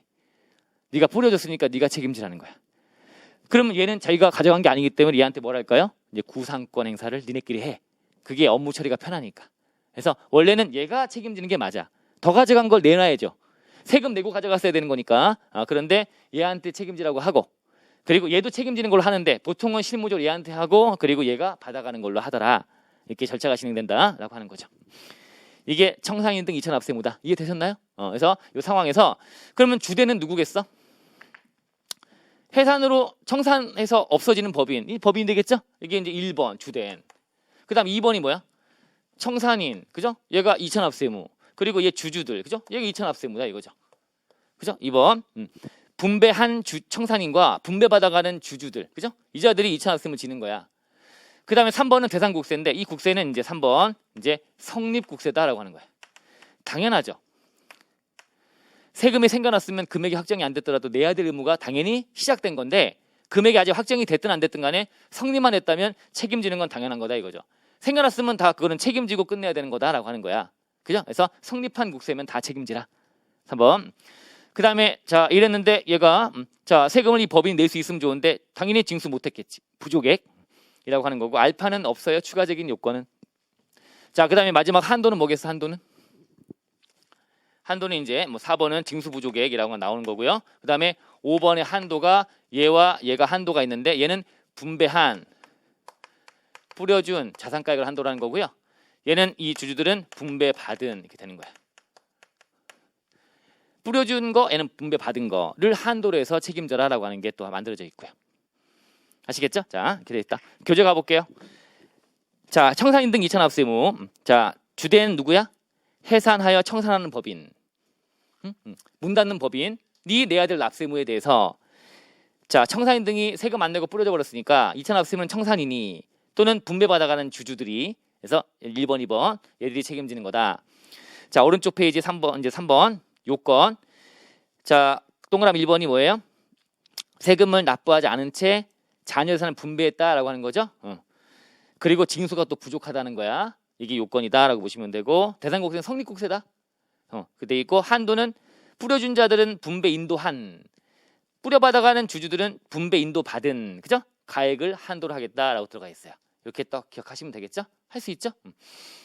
자, 이때 추가로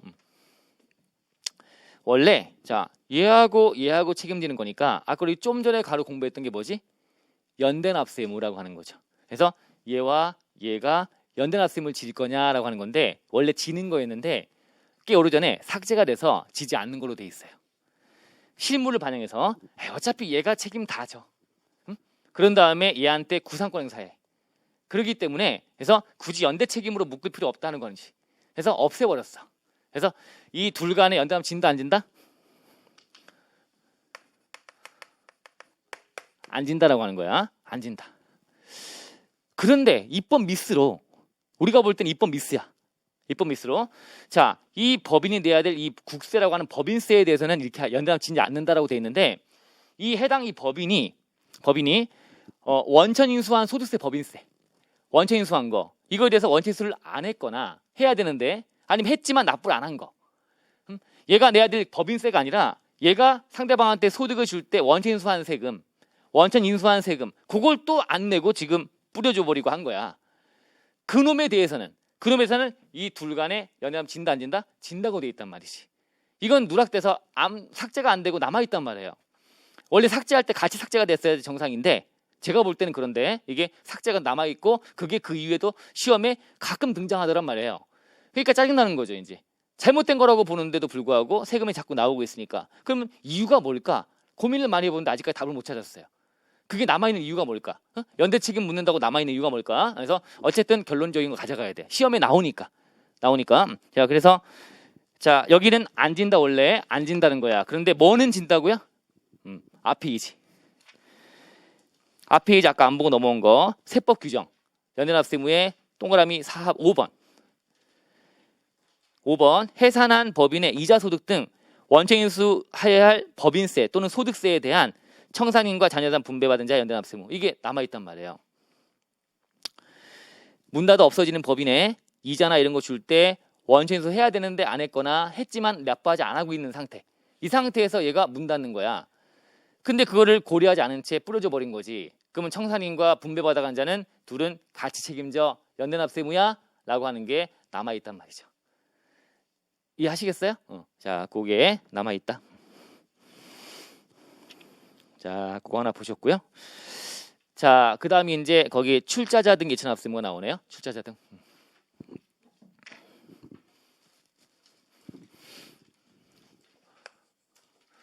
자, 두 번째는 이제 출자자 등이야. 얘가 책임지는 경우에요.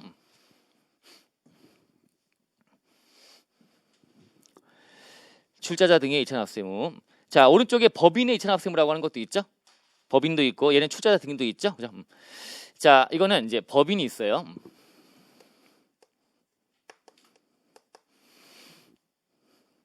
자, 어떤 법인이 있는 거야. 법인이 있는데 이 법인에 보니까 법인에 무한 책임 사원이 있어요.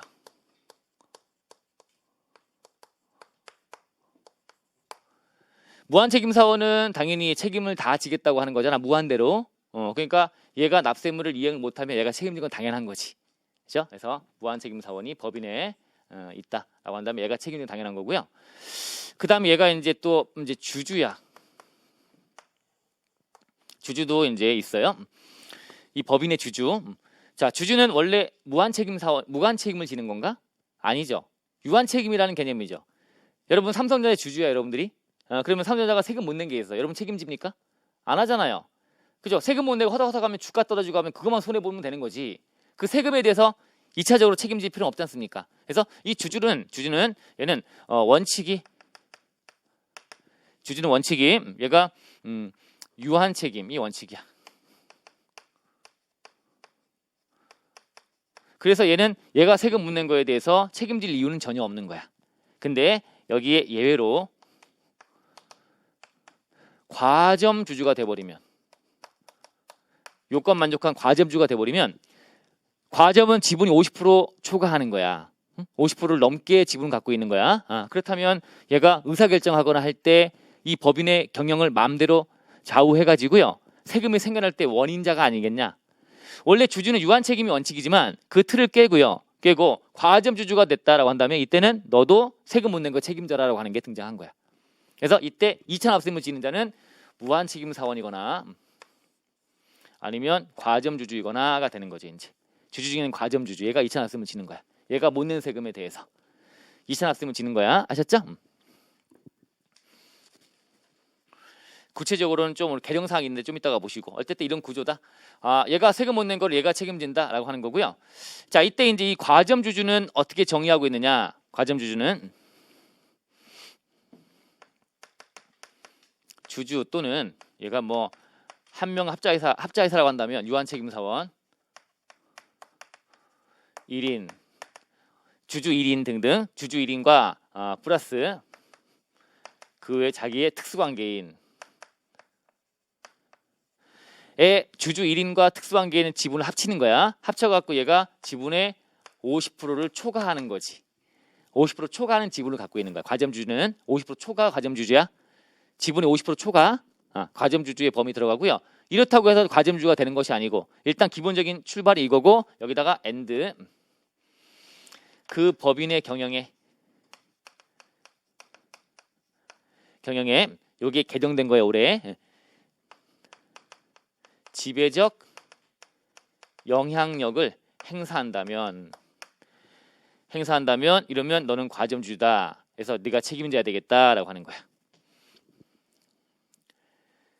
자, 원래 개정되기 전에는, 작년까지는 잘 들어보세요. 주주 1인과 특수관계인이 지분이 50% 초과하면서 이 50% 초과하는 지분에 대해서 실질적으로 권리 행사하는 자들 이렇게 돼 있었어요. 50% 초과하는 지분에 실질적으로 권리 행사하는 자들이라고 되어 있었는데, 야, 그러면 권리 행사하는 자들이니까 권리 행사 가능한 지위가 돼 있으면 다 포함해서 책임지는 걸 했었어. 50% 초과하는 지분 갖고 있고 권리 행사 가능한 지위만 돼 있으면 하는 걸로 돼 있었어. 근데 이제 올해 개정해서 더 범위를 축소시킨 거야.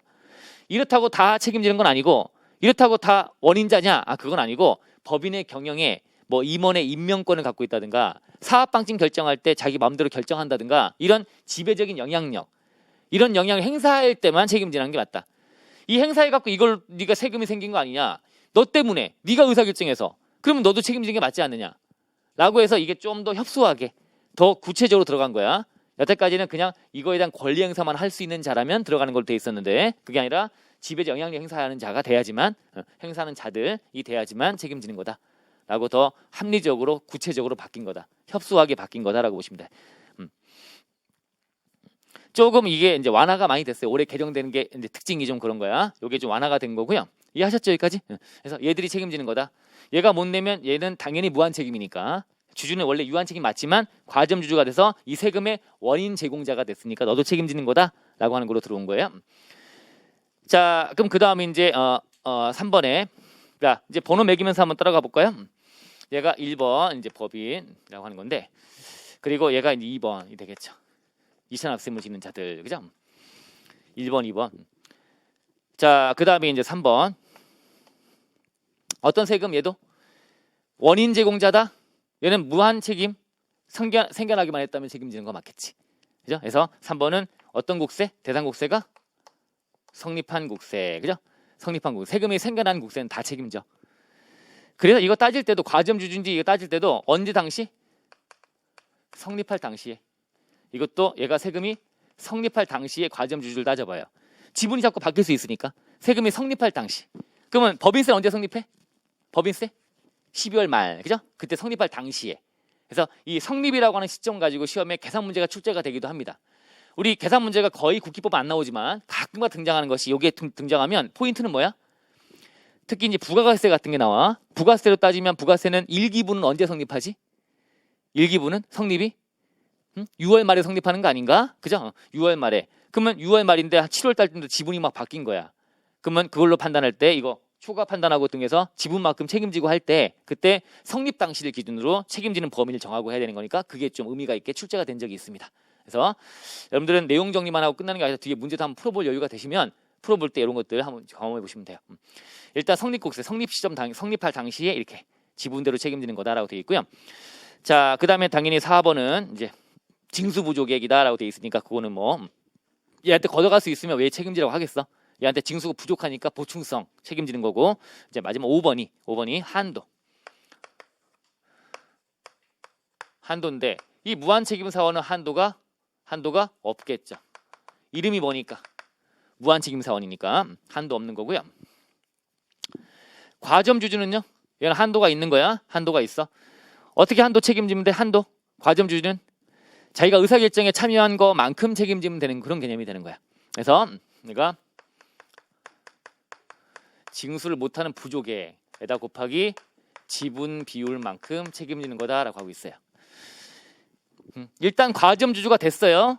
이 50% 초과한 지분에다가 행사했어 이거를. 그럼 과점주가 됐으면 그 다음에 이제 따져서 책임지는 범위를 구해서 한도 구할 때는 그 지분 비율만큼 곱해갖고 책임지는 거다라고 하고 있는 거야.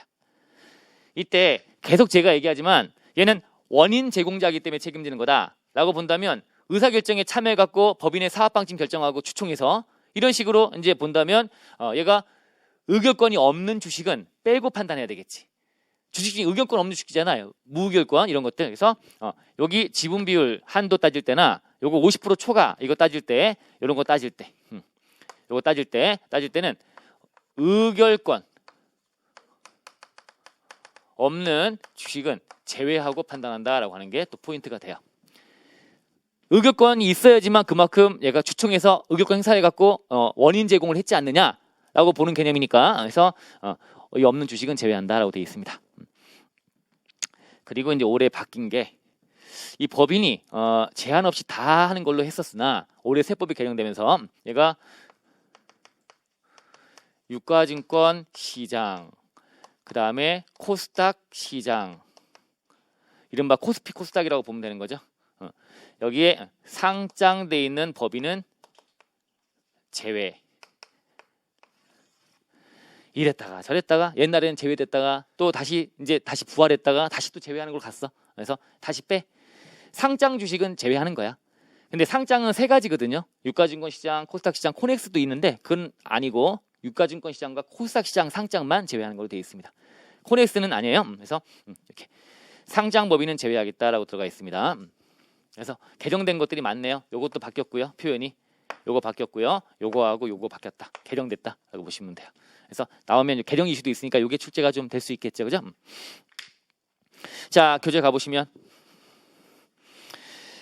자, 출자자 등의 이체납세의무. 자, 주된 납세자는 누가? 법인이 내야 되는데 가로 열고 유가증권시장, 코스닥시장 상장법인 제외함이라고 되어 있고 밑에 이체납세의무는 성립일이 중요한 거. 성립 당시에 납세의무 성립할 당시에 그때 무한책임사원이거나 과점주주. 근데 이 무한책임사원도 또 표현이 개정이라고 되어 있는데 구체적으로 들어간 거야. 무한책임사원은 상법 등을 공부하시면 아는데 그때 한 명회사는 다 무한책임사원이 되고요. 합자회사는 유한책임과 무한책임사원이 섞여 있으니까 그중에 합자회사는 무한책임사원만이다. 이렇게 뭐 당연한 거 아니겠습니까? 그래서 이렇게 들어가 있고요. 자, 밑에 오른쪽에 요건은 자 징수부족액이다라고 하는 거고 대상국은 성립국사이고 한도는 무한책임사원 전액, 과점주주는 지분율 곱해갖고 책임져라고 하는 거야. 그 다음에 이제 또 반대 입장이 법인의 이체납세의무라고 하는 게 세 번째가 법인의 이체납세의무.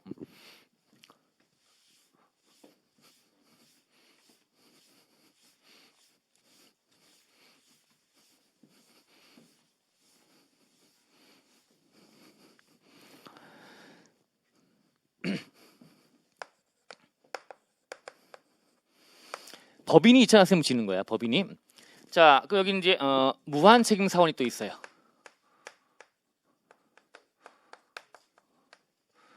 그 다음에 여기 또 과점주주가 있어요. 이 과점주주는 왼쪽에 나와 있는 거 똑같이 하려고 돼. 똑같이. 같이 개정된 거나 마찬가지. 그래서 무한책임사원도 있고 과점주도 있다. 이런 자들이 이제 여기 이제 어떤 법인이 있고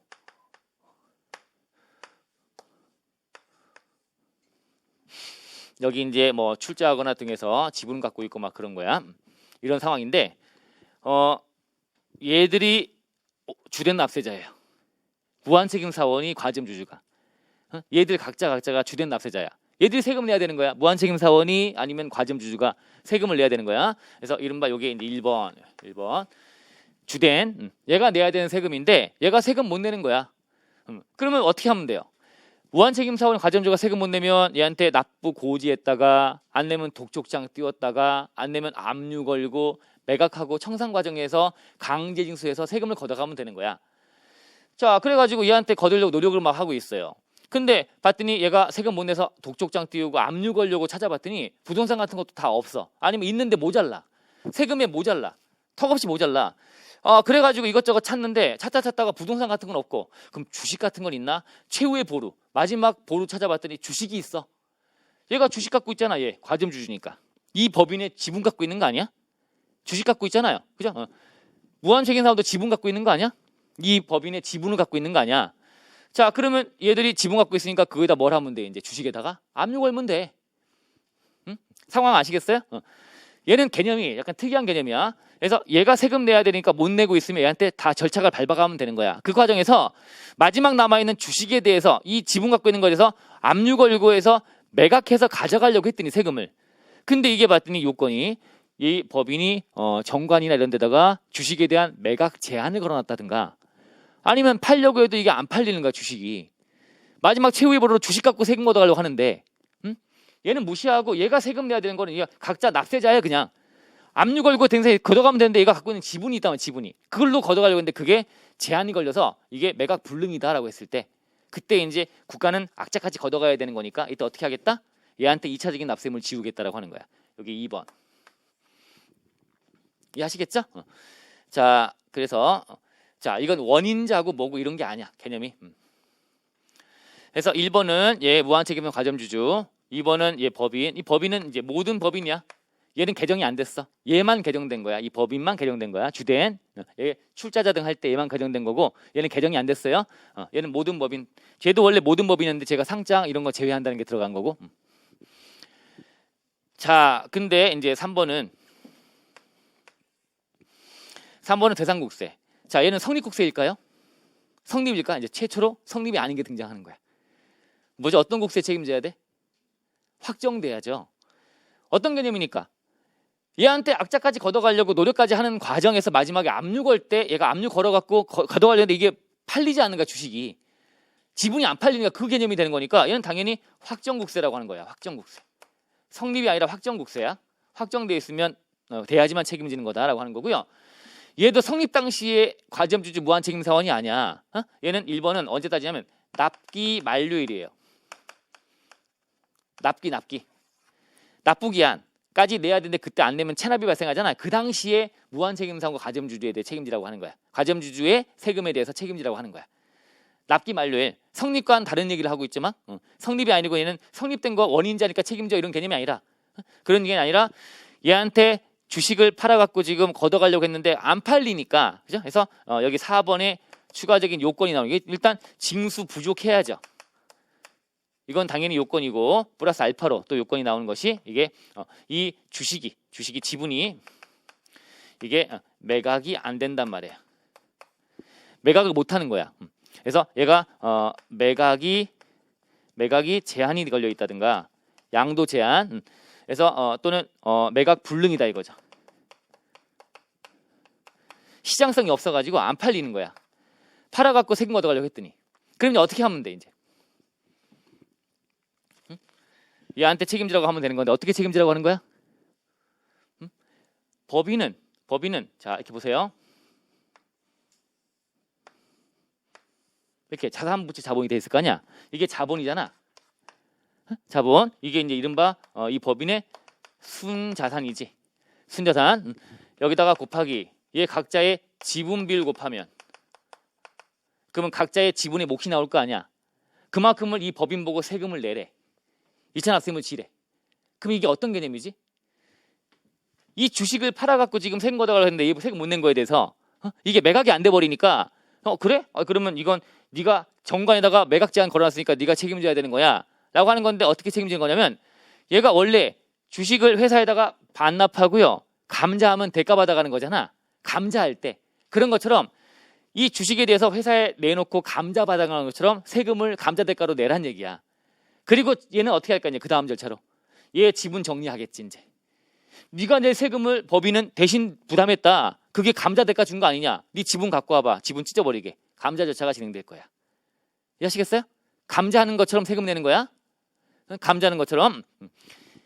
자, 이 주식이 잘 팔리면 삼성전자야. 그래서 주식이 팔려. 바로 내면 팔려. 그러면 전혀 문제가 없어. 그걸로 세금 걷어가면 돼. 근데 안 팔리잖아 이게. 안 팔리니까 감자듯이 해가지고 얘한테 악착같이 세금을 걷어가겠다고 하는 거야. 얘한테 기다리면 또 이게 계속 안 팔리고 있으면 세금 못 걷어가니 감자하듯이 그만큼 법인 보고 지분 반환하듯이 출자 지분에 반환해가지고 이제 감자 대가 주듯이 세금을 그걸로 내고 니네끼리는 지분 정리해서 알아서 해 라고 하는 그런 개념이다. 그래서 이게 한도야. 순자산 곱하기 지분 비율이야. 얘는 한도가 어떻게 되는데? 한도가 징수 부족액 곱하기 지분 비율이고요. 얘는 순자산 곱하기 이 법인의 순자산 자본의 지분 곱하기 지분 비율만큼 하면 얘 지분의 몫이 나올 거고 그만큼이 얘 주식 가치가 되는 거니까 그만큼 세금 내라 이거죠. 내고 나서 그 지분은 찢어버리든가 정리하라는 거야. 그래서 남겨두면 안 되는 거죠. 자, 법인은 이렇게 할 거다. 이게 이제 5번이다. 이게 한도다라고 보시면 되겠네. 교재 가볼게요. 교재 가시면 이제 법인의 이천납세무. 자, 주된이 누구야? 무한책임사원 또는 과점주주. 납기 만료일 현재라고 돼 있고 오른쪽에 요건이 강화돼 있죠. 일단 이천납세무는 법인이고요. 요건은 징수 부족액이 발생한 경우고 출자자의 소유 주식을 환가할 수 없는 경우다라고 돼 있죠. 환가 불능이다라고 하는 거야. 그런 경우에 그리고 대상국의 확정국세고 한도는 법인의 순자산 곱하기 지분율만큼 한 게 한도다라고 하시면 되겠네요. 자, 됐고요. 자, 마지막 사업 양수인 여기까지 하고 좀 쉴게요. 마지막. 자, 네 번째.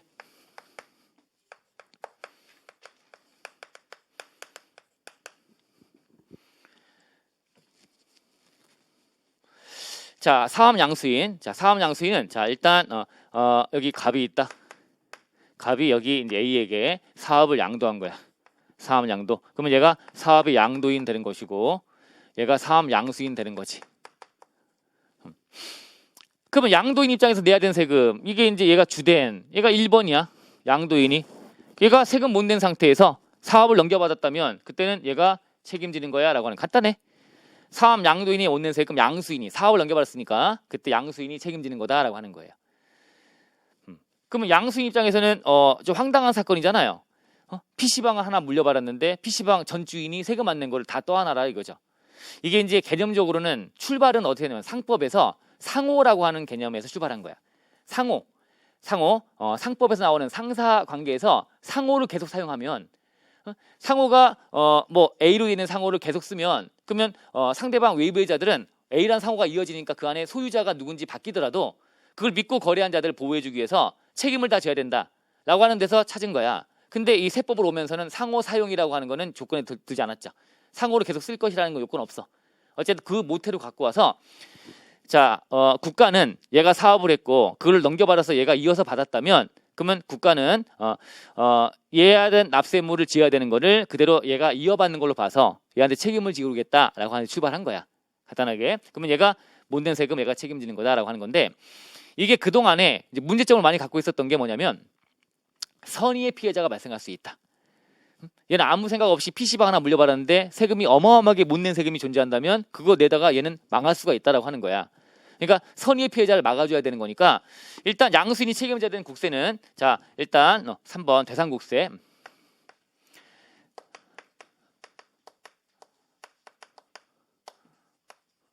사업에 관련된 국세만 책임져야 되는 거죠.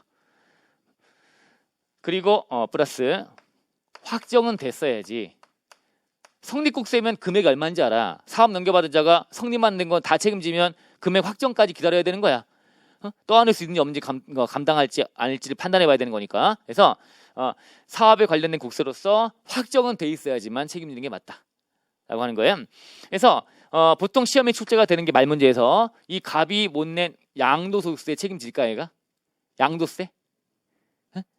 이걸 사업을 넘겨주니까 이 안에 부동산 건물 같은 게 있으면 양도세가 나오는 거야. 그거 얘가 책임져야 되는 거야. 얘가 못 낸 거에 대해서? 그건 아니죠. 얘가 사업에 관련 국세가 아니잖아. 양도세는. 이 PC방에 대한 세금이 아니잖아. PC방 물려받았다면 사업에 관련된 국세고. 확정돼야 된다. 그것도 양도세는 뒤에 확정되겠지.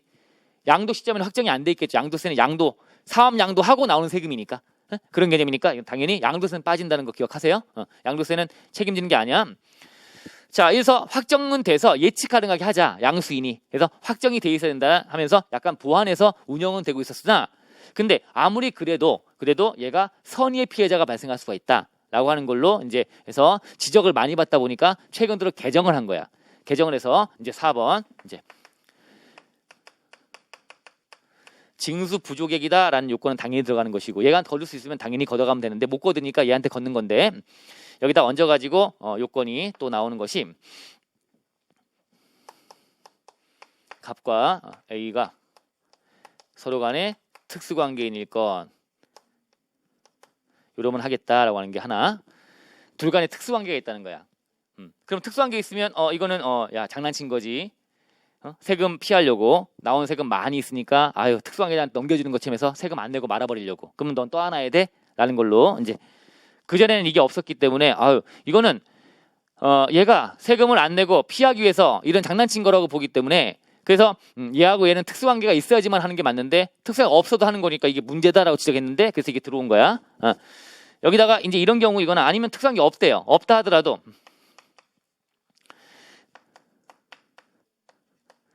갑의 조세를 회피할 갑의 조세 회피 목적으로 사업을 양수했다면 이런 경우 하겠다라는 요건이 들어온 거야. 둘이 특수관계 있거나 아니면 갑의 조세를 회피할 목적으로 사업을 양수했다면 이때는 적용하겠다 라고 하는 게 단서로 들어온 게 된 거야. 요건으로 들어온 거고 다섯 번째는 A 입장에서 양수한 재산가액을 한도를 하겠다라고 해서 한도를 만들어서 들어온 거죠. 넘겨받은 재산가액을 한도를 하겠대. 양수한 재산가액보다 더 많이 책임지지 않겠다는 거야. 얘가 넘겨받은 양수한 재산가액까지만 책임지겠다. 그 금액 한도까지만 얘가 못 낸 세금을 이 사업 관련 확정곡세를 책임지게 하겠다라고 하는 거 들어와 있다. 이렇게 보시고요. 교재 가보시면 양도인이 내야 되는 세금인데 사업하다가 사업을 넘겨준 거야 양수인한테. 그러면 2차 납세무자는 양수인이다. 근데 요건이 특수한 게 있다거나 아니면 양도인의 갑의 조세핀 목적으로 사업을 양수한 자, 이렇게 조건이 들어가 있는 거고, 그 요건은 사업의 포괄양수다라고 들어가 있고요, 징수부조기액 들어가 있고요, 확정국세다라고 들어가 있죠. 그것도 사업에 관련 국세로서 사업 관련 확정국세, 대상국세, 양도 예전에 확정된 국세야, 확정된 국세. 그리고 한도액은 양수한 재산가 한도로 한다. 들어가 있죠? 다 봤네. 그죠? 그래서 이렇게 2차 납세문까지 정리했습니다. 자, 힘들죠, 여러분들. 자, 해서 좀 박스 잘 해서 그림으로 좀 연상해가지고 이제 누구의 납세무가 누구한테 2차 납세무 지우는 거지, 한도가 있지, 이런 것들을 좀 그림으로 이해하시면 좋으니까 그려본 건데, 그래서 상황 잘 보시고 정리하시고요. 자, 그리고 이제 여기 또 하나의 주제는 이제 국세 우선이라고 부르는 주제예요. 이건 잠깐 쉬었다가 하면 이제 3장이 끝납니다. 마지막 4장은 불복제도에 대한 거는 제가 설명을 좀 드려야 되는 거고, 마지막 장은 그냥 제가 많이 막 읽어봐 드리는 것들로 해서 쫙 스피드하게 진행을 좀 할 거예요. 그래서 잠깐 쉬었다가 국세 일반 채권의 관계를 보도록 하겠습니다. 예.